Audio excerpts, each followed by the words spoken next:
declared a flames natural over disaster after 200 feet torrential high. rains caused some of the One of the worst biggest flooding in concerns, decades. wildlife.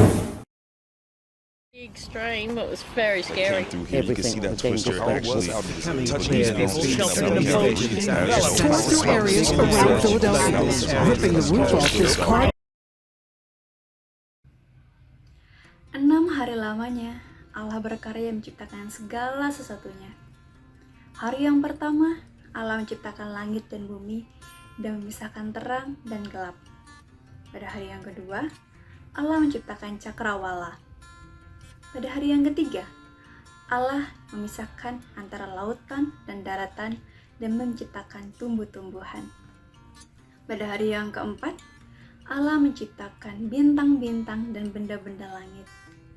Pada hari yang kelima, Allah menciptakan makhluk hidup yang hidup di dalam air dan juga burung-burung. Pada hari yang keenam, Allah menciptakan makhluk hidup yang hidup di darat dan kita manusia. Dunia yang diciptakannya ini membuktikan bahwa Tuhan itu ada dan berkuasa. Manusia sebagai makhluk ciptaan Tuhan diberinya kesempatan untuk mengusahakan dan memelihara ciptaannya. Dunia yang diciptakannya ini terdiri dari berbagai unsur.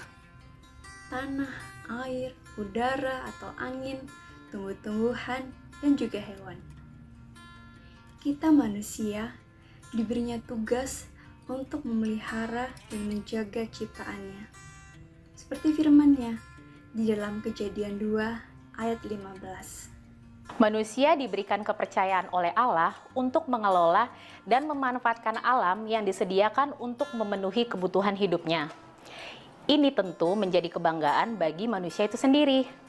Manusia sebagian besar ternyata tidak mempergunakannya atau mempertahankan keutuhan ciptaan Tuhan itu sendiri.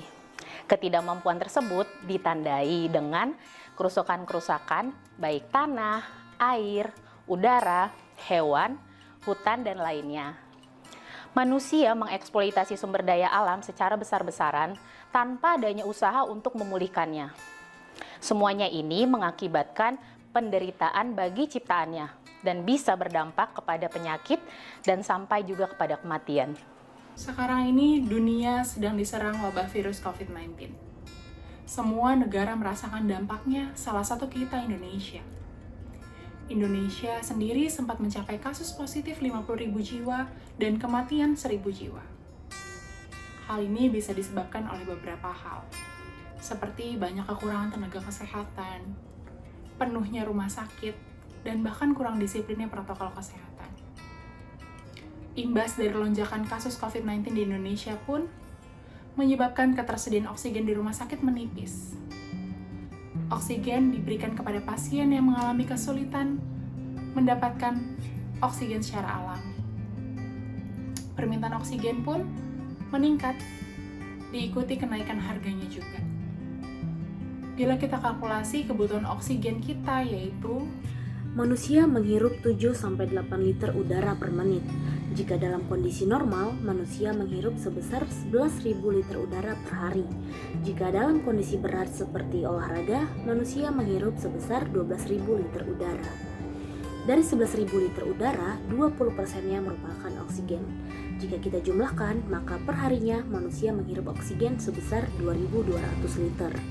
Harga 1 liter oksigen berkisar Rp35.000. Jika kita jumlahkan perharinya harga oksigen sekitar Rp77 juta dan per bulannya harga oksigen sekitar Rp2.310 juta dan per tahunnya harga oksigen sekitar Rp27.720 juta. Betapa baiknya Tuhan kita memberikan semuanya itu secara gratis. Mungkin masih ada lagi bila dibuatkan hitungan atas apa yang sudah Tuhan sediakan untuk kita. Tapi kita sebagai manusia, kita seringkali bersikap tidak peduli seperti dengan tubuh kita sendiri, yaitu misalnya merokok. Misalnya ingin memperkaya diri sendiri tanpa memikirkan orang lain, sampai melakukan menebang pohon, yaitu sumber daya oksigen untuk semua makhluk hidup, tapi tidak melakukan reboisasi. Melestarikan suatu lingkungan berarti memperlakukan alam sedemikian rupa, sehingga ekosistem yang ada dapat dipertahankan, baik itu flora, fauna, dan sumber-sumber daya alam yang ada. Manusia harus sadar bahwa kelanjutan hidupnya sangat tergantung pada sampai berapa jauh ia ramah terhadap alam semesta. Untuk itu harus diupayakan suatu reboisasi, penghematan energi, dan sebagainya. Masyarakat perlu mengetahui dan menyadari kepentingan pemeliharaan lingkungan hidup. Hal-hal yang dapat dilakukan seperti penataan dan pembersihan lingkungan hidup sekitar, kesadaran untuk membuang sampah pada tempatnya, penggunaan air secara efektif, pengurangan polusi udara.